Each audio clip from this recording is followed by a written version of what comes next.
नमस्कार दोस्तों, स्वागत है आप सभी का एक बार फिर से हमारे YouTube channel let's study with Gaurav Awasthi में। उम्मीद करते हैं आप सभी स्वस्थ होंगे।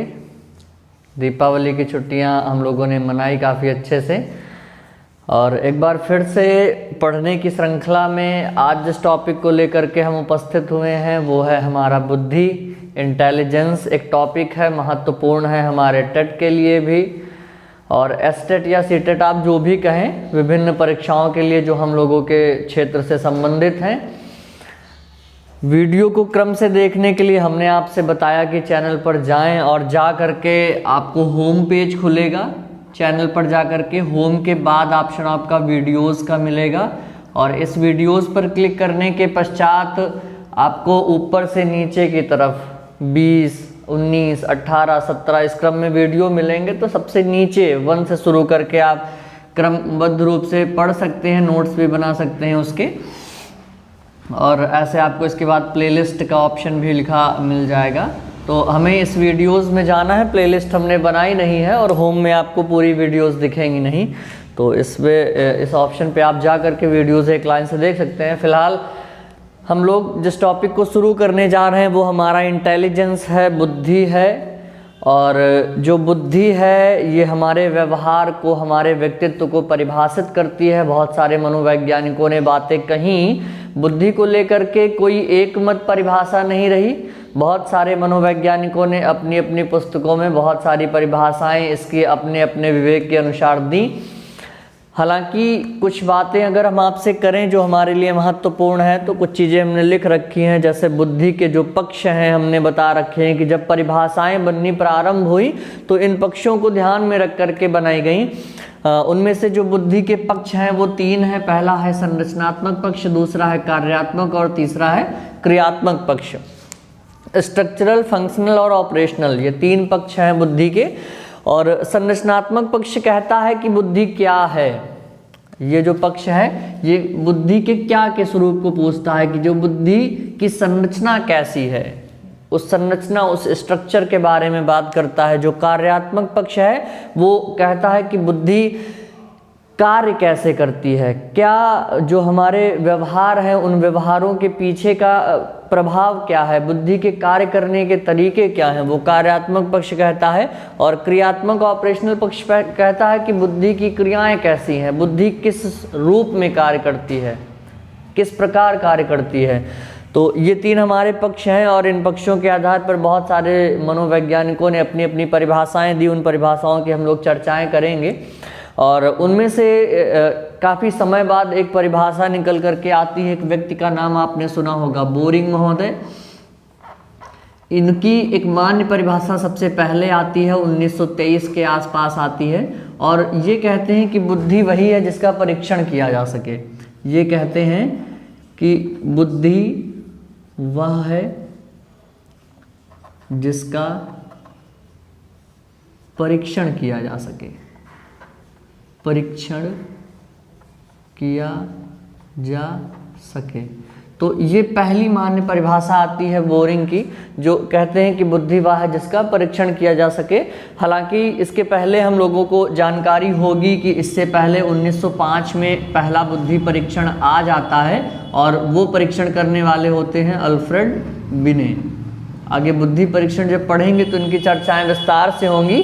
ये वही बिने हैं जिनके बारे में प्रश्न आता है कि कहा जाता है कि मानसिक आयु का प्रत्यय किसने दिया। तो हम लोगों ने ये चीज़ें पढ़ रखी होंगी कि मानसिक आयु का जो प्रत्यय है वो अल्फ्रेड बिने देते हैं, स्टर्न सूद देते हैं और टर्मन आगे आकर के उसकी क्रिया विधि को समझाते हैं कि किस प्रकार हम बुद्धि को मापते हैं। तो अल्फ्रेड बिने 1905 में इन्हें बुद्धि परीक्षणों का जनक भी माना जाता है। ये प्रश्न भी हमें ध्यान में रखना है।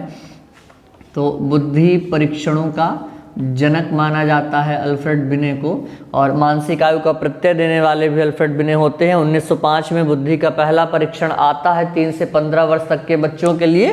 30 प्रश्न उसमें अल्फ्रेड बिने महोदय रखते हैं। हालांकि अगर इससे पहले की भी बात की जाए तो हम लोगों ने एक नाम सुना होगा 1879 में, हाँ, विलियम वुंट महोदय का नाम सुना होगा। लिप्जिंग में विलियम वुंट महोदय का विलियम वुंट महोदय का। तो ये प्रयोगात्मक मनोविज्ञान के जनक माने जाते हैं। हम लोगों ने इसकी चर्चाएं की थी पहले वीडियोस में। तो विलियम वुंट हालांकि पहली प्रयोगशाला का निर्माण जर्मनी में कर चुके होते हैं। तो प्रयोगात्मक मनोविज्ञान के जो जनक हैं वो विलियम वुंट माने जाते हैं। प्रयोगात्मक मनोविज्ञान के जनक विलियम वुंट माने जाते हैं और बुद्धि परीक्षणों के जनक अल्फ्रेड बिने माने जाते हैं। तो ये जो चीज़ें हम लोग पढ़ रहे थे कि बुद्धि की जो पहली परिभाषा है वो बोरिंग महोदय देते हैं। एक मान्य परिभाषा है कि बुद्धि है जिसका परीक्षण किया जा सके। बुद्धि के 3 पक्ष हम लोगों ने देखे, संरचनात्मक, कार्यात्मक और क्रियात्मक। बुद्धि की संरचना कैसी है वो ये पक्ष बताता है, बुद्धि कार्य कैसे करती है ये पक्ष बताता है, और बुद्धि के क्रिया करने के पीछे के कारण क्या है वो क्रियात्मक पक्ष बताता है। इसके अलावा कुछ विशेषताएं अगर हम लोग नज़र डालें बुद्धि की, तो बुद्धि की कुछ विशेषताएं हैं। इन विशेषताओं पर अगर पॉइंट वाइज नज़र डालेंगे तो हम सबसे पहले कह सकते हैं कि बुद्धि हमारा एक जन्मजात कारक है। एक जन्मजात कारक है या बुद्धि हमारी जन्मजात शक्ति है। वन लाइनर आप इसे लिख सकते हैं कि बुद्धि एक जन्मजात शक्ति है या जन्मजात कारक है। दूसरा पॉइंट अगर हम आपसे कहें तो हम ये कह सकते हैं कि बुद्धि हमारा वंशानुगत कारक है। वंशानुगत कारक है या वंशानुगत शक्ति है। बुद्धि हमें जन्म से प्राप्त होती है, वंशानुगत माता पिता के जीन से प्राप्त होती है। तीसरा बिंदु अगर हम आपसे कहें तो हम ये कह सकते हैं कि महत्वपूर्ण है हमारे लिए कि बुद्धि अनुभवों के साथ लाभ उठाने की योग्यता है। अनुभवों से लाभ उठाने की योग्यता हमारी बुद्धि कहलाती है। उठाने की योग्यता है। जो भी हमारे अनुभव होंगे प्राचीन समय में या पूर्व में हम लोगों ने जो भी अनुभव उठा रखे होंगे तो उन अनुभवों से लाभ उठाने की योग्यता हमारी बुद्धि है। और एक महत्वपूर्ण बिंदु हमें याद रखना है कि बुद्धि हमारी योग्यताओं का समूह है। बुद्धि कैसी है? योग्यताओं का समूह है। बहुत सारी हमारी योग्यताएं मिलकर के किसी कार्य को करती हैं। योग्यताओं का समूह है। ठीक, एक योग्यताएं हमारे अंदर नहीं होंगी। हमारे अंदर किसी समस्या के समाधान को लेकर के बहुत सारी योग्यताएं होंगी। उन बहुत सारी योग्यताओं का जो समूह है उसी को हम बुद्धि कहते हैं। एक और बिंदु हमें ध्यान में रख करके चलना होगा कि हम ये कह सकते हैं कि बुद्धि की जो क्रियाएं होती हैं, जो क्रियात्मक पक्ष है, ये जो क्रियाएं हैं, क्रियात्मक पक्ष की बात करें तो जो बुद्धि की क्रियाएं हैं ये मूर्त नहीं होती हैं। बुद्धि की क्रियाएं मूर्त ना होकर के कैसी होती हैं? अमूर्त होती हैं। बुद्धि की क्रियाएं मूर्त ना होकर के अमूर्त होती हैं। इस बात को भी हमें बहुत ध्यान में रख करके चलना है। ये कुछ बिंदु हमारे लिए कुछ ज़्यादा ही महत्वपूर्ण है। और दूसरी चीज़, एक शब्द हम लोग और ध्यान में रख सकते हैं कि बुद्धि एक सामान्य योग्यता है। इस बात को आप ध्यान में रखिएगा। ये प्रश्न आया हुआ है अक्सर। उसमें एक ऑप्शन था कि बुद्धि एक विशिष्ट योग्यता है, तो हम अक्सर उसमें टिक मार देते हैं। तो नहीं, वो सही नहीं होगा। बुद्धि हमारा योग्यताओं का समूह है और सामान्य योग्यता है। कोई एक विशिष्ट योग्यता हमारे अंदर आ सकती है, वो परिस्थितियां डिपेंड कराएंगी। ठीक है, तो ये बहुत ही, इनको हम मोस्ट इंपॉर्टेंट की श्रेणी में रख करके चलेंगे कि ये बिंदु अक्सर पूछे जाते हैं कि निम्न में से कौन सा बुद्धि की विशेषता नहीं है या बुद्धि है, रख करके ऐसी चीज़ें ऑप्शन में आपको दे देंगे। तो पहला है हमारा कि बुद्धि एक जन्मजात कारक है। दूसरा हम कह सकते हैं कि बुद्धि हमारा वंशानुगत कारक है। तीसरा, अनुभवों से लाभ उठाने की योग्यता हमारी बुद्धि है। और बुद्धि योग्यताओं का समूह है। बुद्धि की क्रियाएं मूर्त ना होकर के अमूर्त होती हैं। बुद्धि हमारी क्रिया कैसे कर रही है ये अमूर्त है। इसको हम व्यवहारों के द्वारा जानने का प्रयास करेंगे। तो और अगली है कि बुद्धि एक सामान्य योग्यता कारक है। अक्सर ऐसी चीज़ें हम लोगों ने देखी होंगी कि बुद्धि का मापन बहुत से मनोवैज्ञानिकों ने बताया कि हम अंदर हमारी संरचना कैसी है, कार्य करने का स्वरूप कैसा है, इसके बारे में कोई जानकारी नहीं है। दोनों को हटा करके हम व्यवहार कैसा कर रहे हैं, हमारी क्रियाएं कैसे कर रही हैं, वो हमारा उसका मापन हो जाएगा। जैसे कोई व्यक्ति सुंदर है तो उसके बाहरी स्वरूप को देख करके हम उसकी सुंदरता का बखान करते हैं, उसके गुणों को देख करके उसकी सुंदरता का बखान करते हैं। वैसे बुद्धि हमारे व्यवहारों के द्वारा प्रकट होगी, क्रियात्मक पक्ष के द्वारा प्रकट होगी। इस तथ्य को, इस पक्ष को ज़्यादा महत्वपूर्ण बहुत से मनोवैज्ञानिकों ने माना है। खैर, इसके बाद हम लोग चलते हैं परिभाषाओं की ओर। हमारे पास बहुत ही महत्वपूर्ण परिभाषाएं हैं, काफ़ी ज़्यादा इसमें परिभाषाएं हैं जो पूछी जाती हैं।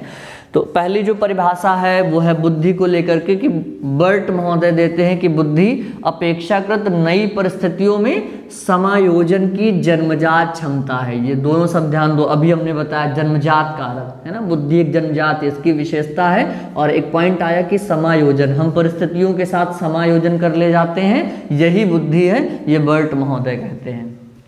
अगला वेल्स महोदय हैं, ये भी कहते हैं कि नवीन परिस्थितियों के साथ समायोजन की योग्यता क्या है, बुद्धि है। ये तीन जो परिभाषाएं हमारी ऊपर की हैं, ये समायोजन को महत्व देते हैं। ये कहते हैं कि हम कैसे कार्य, ये इस वाले पक्ष को महत्व देते हैं, फंक्शन को महत्व देते हैं कि हम कैसे कर पा रहे हैं, कि बुद्धि नवीन परिस्थितियों में समायोजन की योग्यता है। स्टर्न कहते हैं बुद्धि एक सामान्य योग्यता है। इस बात को ध्यान रखना, अभी यहाँ जो हमने बताया कि बुद्धि एक सामान्य योग्यता है, विशिष्ट योग्यता नहीं है। बुद्धि एक सामान्य योग्यता है जिसके द्वारा व्यक्ति नई परिस्थितियों में अपने विचारों को जानबूझकर समायोजित कर लेता है। तो ये तीनों व्यक्ति जिस बात को महत्व देते हैं वो बात है हमारी समायोजन, वो बात है हमारी समायोजन। ठीक है, तो बर्ट, वेल्स और स्टर्न महोदय समायोजन को महत्व देते हैं। अगली है बुकिंघम की परिभाषा है। ये कहते हैं कि सीखने की जो योग्यता है, हम कितना अच्छे से सीख पा रहे हैं, हमारे द्वारा यही बताई गई चीज़ें किसी को समझ में बढ़िया से आ रही होंगी और किसी के लिए अमहत्वपूर्ण होंगी या महत्वहीन हम कह सकते हैं। तो कितना अच्छे से हम सीख पा रहे हैं। हम क्लास में जब अधिगम करते हैं, क्लास में जब पढ़ते हैं, तो पढ़ाए गए उन्हीं बच्चों में किसी के हाईएस्ट आते हैं और कोई पास होने के लाले पड़ जाते हैं। तो वो बात कहते हैं कि जो सीखने की योग्यता है वही हमारी बुद्धि है। अगली है टर्मन की परिभाषा। ये अगली नेक्स्ट बात करते हैं, वो कहते हैं कि अमूर्त वस्तुओं के विषय में सोचने की जो योग्यता है वह हमारी बुद्धि है। अमूर्त वस्तु में जो भी हमारी हैं उनके विषय में सोचने की योग्यता ही बुद्धि है। ये महोदय हमारे टर्मन महोदय कहते हैं। अगली है वुड्रो की परिभाषा। बुद्धि ज्ञान अर्जन करने की क्षमता है। जो भी हम ज्ञान अर्जन करते हैं ये हमारी क्षमता है कि हम कितना अधिक ज्ञान अर्जन कर पाते हैं। तो बुद्धि ज्ञान अर्जन करने की क्षमता है, ये वुड्रो कहते हैं। वुडवर्थ की परिभाषा है बुद्धि कार्य करने की एक विधि है। अभी क्रियात्मक पक्ष वुड्रो महोदय आ गए है ना, इन्होंने कहा कि हम कैसे कार्य करते हैं, उस कार्य करने की एक विधि क्या है। वुडवर्थ महोदय कहते हैं बुद्धि को। स्पीयरमैन कहते हैं बुद्धि एक सामान्य योग्यता कारक है। कई बार हम इस बात को बता चुके हैं, सामान्य योग्यता, सामान्य योग्यता, विशिष्ट योग्यता नहीं है, बहुत ध्यान में रख करके चलिएगा। बुद्धि एक सामान्य योग्यता है। गाल्टन महोदय कहते हैं बुद्धि पहचानने तथा सीखने की शक्ति है। हम किसी व्यक्ति को पहचान पाते हैं, उससे कुछ अधिगम सीख पाते हैं, ये योग्यताएं ही हमारी बुद्धि कहलाती हैं।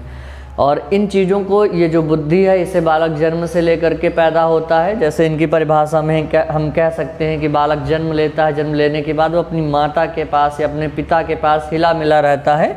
तो ये वही है पहचानने और सीखने की क्षमता। धीरे धीरे बौद्धिकता का विकास होता है और सामान्यतः हम कहते हैं कि 15 से 17 वर्ष के बीच बुद्धि का सर्वोत्तम विकास होता है। तो किशोरावस्था के आसपास की बातें होंगी वो। तो ये हमारे लिए महत्वपूर्ण बिंदु थे बुद्धि को लेकर के। इन विशेषताओं को हमें बहुत ध्यान में रख करके रखना है और परिभाषाएं काफ़ी हमारे लिए पूछी जाती हैं। नेक्स्ट वीडियो में हम इनके जो सिद्धांत हैं उन पर चर्चाएं करेंगे। प्रयास रहेगा कि अगले वीडियो में सिद्धांत भी खत्म हो जाए, क्योंकि परीक्षाएं हमारी नज़दीक हैं। 28 नवंबर को ही परिभाषा जो परीक्षा है वो टवाली होनी है, उसी को दृष्टिगत रखते हुए क्लास चलाई जाएंगी। जो भी समस्याएं हो आप मैसेज बॉक्स में डाल सकते हैं, उनका निराकरण का प्रयास किया जाएगा। Okay, thank you class. जय हिंद, जय भारत।